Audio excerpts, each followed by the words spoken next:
Islam is a religion which makes its appearance in the history of mankind with the word no.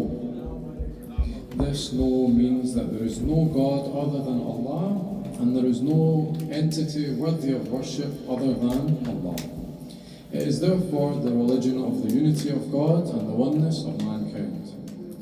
Shia Islam is the Islam which distinguishes itself in the direction in the history of Islam with the word no of the great Ali alayhi salam, the heir of Muhammad and the manifestation of the Islam of justice, the Islam of truth. And this no is one which he gives to the council for the election of the caliphate. This no means no to the usurpation of rights. Shia Islam is the religion of no.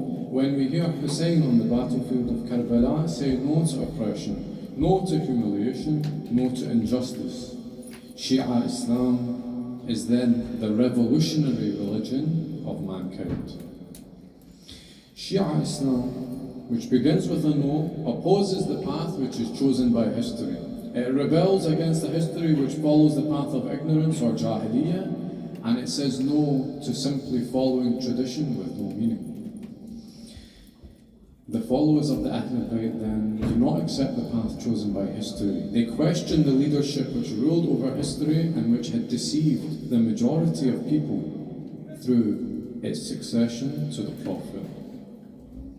The Shia turn their backs on the grand mosques and the magnificent palaces of the caliphs and tyrants of Islam and turn to the lonely, simple mud house of Sayyidah Fatima.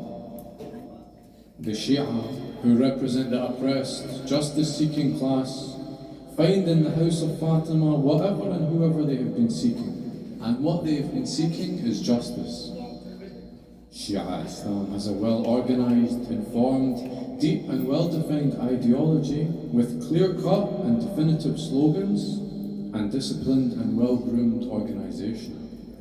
It leads the deprived and the oppressed masses in their movements for freedom in the path of seeking justice. Who are our main figures where we can find this from? We have Fatima, the heir of the Prophet, the manifestation of the rights of the oppressed, and at the same time, she is a symbol of the first objection, the first no, a strong and clear embodiment of seeking justice.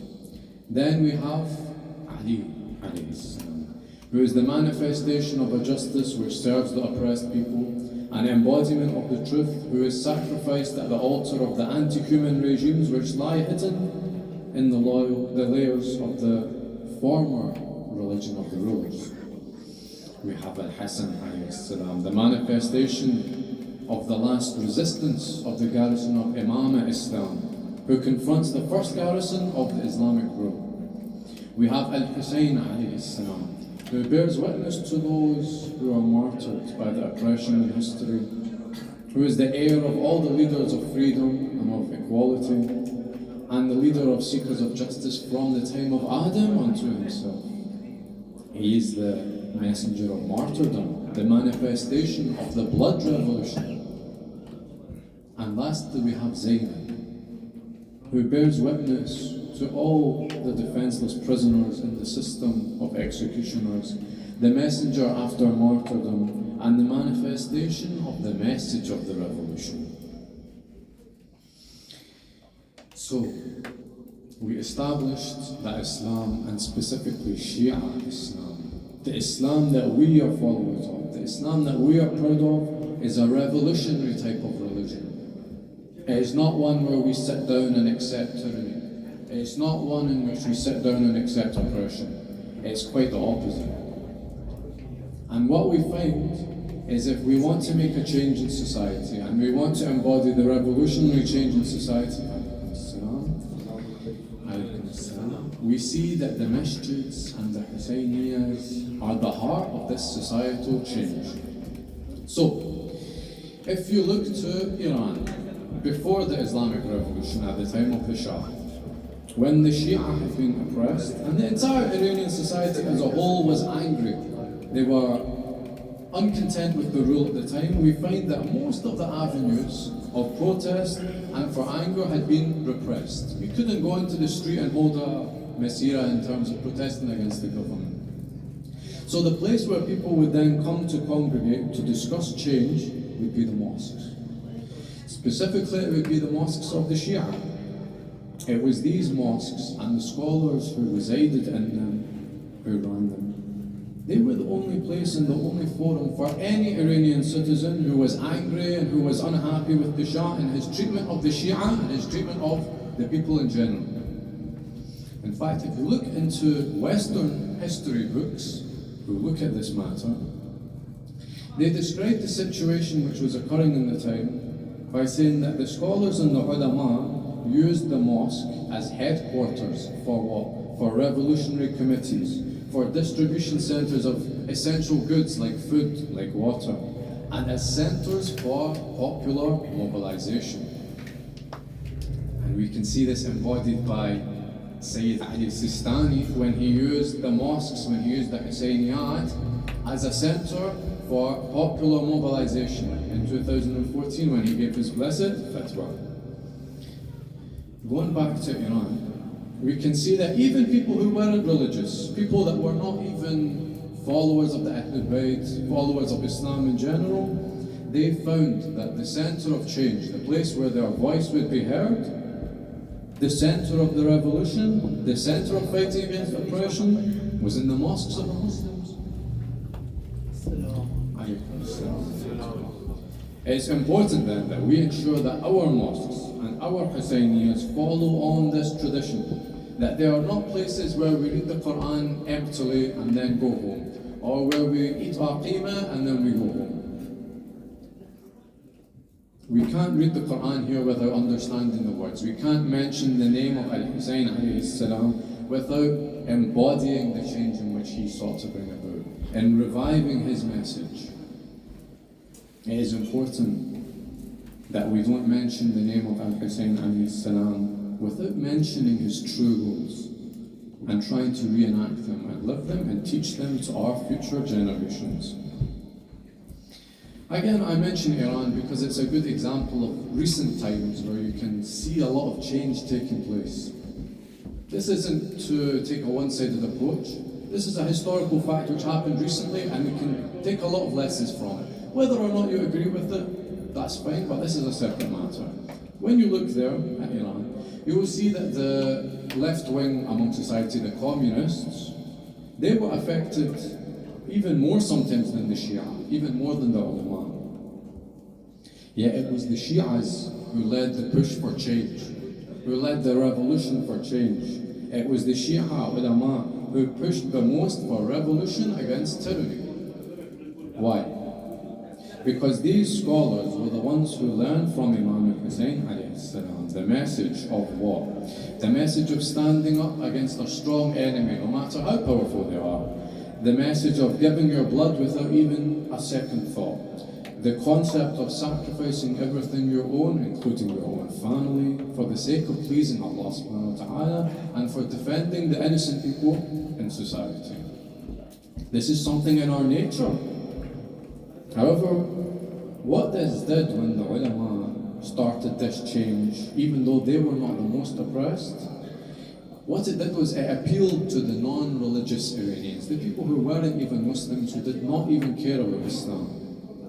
Those people saw what was happening and they saw that this movement was pure, this movement was genuine and full of love. The basis of that revolution was built on the love of Ashura. And what we see from the books of history again is that Karbala is an emblem of suffering and of sadness and of solace, but also shows the willingness and the eagerness of the Shia to challenge illegitimate authority which rules over them. After the Islamic Revolution in Iran, one of the sympathetic movements which arose in the world was amongst Iraq's ulama, specifically led by Shaheed Sayyid Muhammad Baqir al-Sadr, who was one of the most amazing scholars of economics of religion, of philosophy, and one of history's youngest and most charismatic figures. There's no doubt that this man was a genius. He reached his stage of ijtihad in his early teens, and he was martyred at the age of 45, before he even had the chance to show his true potential. Now, Shaheed al-Sadr was so vocal, and he was wholeheartedly a supporter of the Islamic Revolution and Imam Khomeini in Iran. So much so that the Ba'ath regime, led by the criminal Saddam, may Allah curse him, concluded that this man constituted such a big threat to the state. And in 1964, the Shah of Iran reached a similar conclusion about Imam Khomeini, and he had him banished from Iran. In 1980, Saddam Hussein, may Allah curse him, having learned from the Shah's experience, by the way, they were friends, the Shah and Saddam. Having learned from the Shah's experience, he ordered the execution of Shaheed al-Sadr and his sister Bint al-Huda and his closest associates. Why did he choose to execute him? What purpose would he gain from executing this man? Shaheed al-Sadr used to say, if I was a poor shopkeeper in a small town in Iran under the government of Imam Khomeini, then this is more precious to me than being in the system of Marja'iyya under Saddam. Saddam wanted to use these influential geniuses like Shaheed al-Sadr to strengthen his own movement, to strengthen his own government. But those scholars' belief in al-Hussein alayhi salam and the principles of Imam Hussein would never allow such a thing. It would never allow them to do so. Let me tell you a little bit about the last moments of Shaheed al-Sadr before him and his sister were executed. Look at the way that I'm about to explain how he remained steadfast, sticking to the true revolutionary principles taught to him by the Ahlul Bayt alayhim salam. It's said that Shaheed al-Sadr was placed under house arrest, and the regime tried to extract concessions from him. And during one of the interrogations when they were torturing him in August 1979, the head of the Mukhabarat, the security agency in Iraq, demanded from Shaheed al-Sadr that he make a public statement to the masses, and in doing this, he wanted him to read only one condition, and he got to choose. They said to Shaheed al-Sadr, choose whatever condition from this list, but say it publicly, and we'll let you live, and we will never even come to your house to bother you ever again. Shaheed al-Sadr refused, obviously. He's not going to work for Saddam. You think he's going to work for a man who massacred so many of the Shia? So many of the Muslims? So many of the innocent people? Of the women? Of the children? How many mass graves have we found now? He said to the head of the Mukhabarat, he said, the only thing I have sought in my life is to make the establishment of an Islamic government on earth possible. Since it has been formed in Iran under Khomeini, it makes no difference to me whether I am alive or whether I am dead, because the dream that I wanted to attain and the hope I wanted to have achieved has come true, alhamdulillah. To eradicate more of the influence, the Iraqi regime at the time carried out mass deportations of Iranian citizens, for example. And then in 1983 and 1985, they executed a lot more of the Iraqi ulama who decided to speak up against this regime, who decided that they wanted to embody the principle of Imam Hussein alayhi salam and reject the tyranny. If we look now then at the revolutionary Shia, if we look to Lebanon, for example, and how Sayyid Musa al-Sadr won the rights of the Shia by standing up and by using politics to demand for the rights of the Shia who'd been sidelined. They were the poorest in the society. This had never been done before when it was attained by Sayyid Musa al-Sadr. It's never been done before in Lebanon. But how was it done? It was done by using the legacy of al-Hussein alayhi salam. And throughout all of the struggles that the Lebanese Shia have faced, they came out victorious in every sense. Why? It was due to their revolutionary nature, which was based on the revolution of Muharram, the revolution of Ashura. If you look at Nigeria, if you look at Sheikh Zakzaki, how he mobilized hundreds of thousands of people in Nigeria to take to the streets to protest. His followers were shot in the head, they were beaten, they were tortured. But after all of this, his movement only grew. It gained strength. Thousands of people every month are becoming Shia in Nigeria because of this movement. Because they look at the movement full of love. They look at the movement full of purity, full of the genuine nature of al-Hussein alayhi salam. To conclude then, we find that the followers of the Ahlul Bayt find in their slogans and in the embodiment of the hardships and hopes of the masses, of the oppressed. They are aware of the rulers, and in rebellion against them, they cry out, seek the leadership of Ali, and flee from the leadership of cruelty. The Shia choose marji'iyah for the centralization of their movement. The Shia follow the concept of taqleed to organize energies to bring about order, discipline and direction. Just as we mentioned the other day when Mirza Shirazi led the tobacco revolution, his fatwa changed the entire society. As we mentioned, Sayyid Sistani, when he gave his fatwa, changed the entire reality of Iraq. He saved Iraq from one fatwa.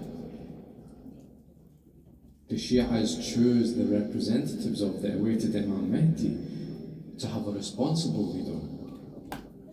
The Shia give a share of their funds, a share of their money, to provide for the social and political struggle, educational foundations, and for teaching future generations.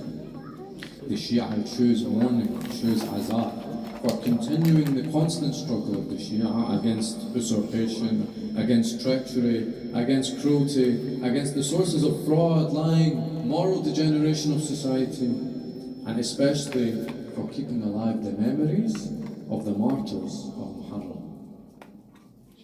And lastly, the Shia remember Ashura to humiliate the ruling group of tyrants which are above our societies. For the remembrance of Ashura proves that they are the inheritors of the killers and the murderers of the Prophet's family. So to briefly conclude, the religion of al-Hussein alayhi salam, the revolution of Ali, the revolution of al-Hassan, the revolution of Fatima, the revolution of Zainab, the message of Muhammad is not a quiet one. It is not a one that allows you to sit quietly when you see oppression take place in front of you. And we say this every Muharram. We say that al-Hussein alayhi salam died for his revolutionary principles, to make a change, to stand up against Yazid, the height of oppression. But do we embody it today? Do we hold on to that concept in today's life? Do we try and implement it in our lives? Or do we sit quietly and watch on the TV as oppression takes place and do nothing about it? Do we speak badly against the people who are conducting the revolution because we have small disagreements with them? As Brother Hussein mentioned earlier on when we had our youth group, he said the purpose of my talk is for reflection, and inshallah this purpose of this talk is for reflection. Think about what kind of Shia you are. Are you what Ali Shariati has called the follower of black Shiism, who all he does is he comes to the Majlis every Muharram to beat his chest and learn nothing from it? Or are you from the followers of red Shiism, who come to the Majlis and they do Latam, and then they listen to what the message of al-Hussein was and they implement it in their hearts in everyday life? Inshallah, this proves a chance for reflection. Are you one of the followers of black Shiism or one of the followers of red Shiism? Salawat ala Muhammad wa ali Muhammad.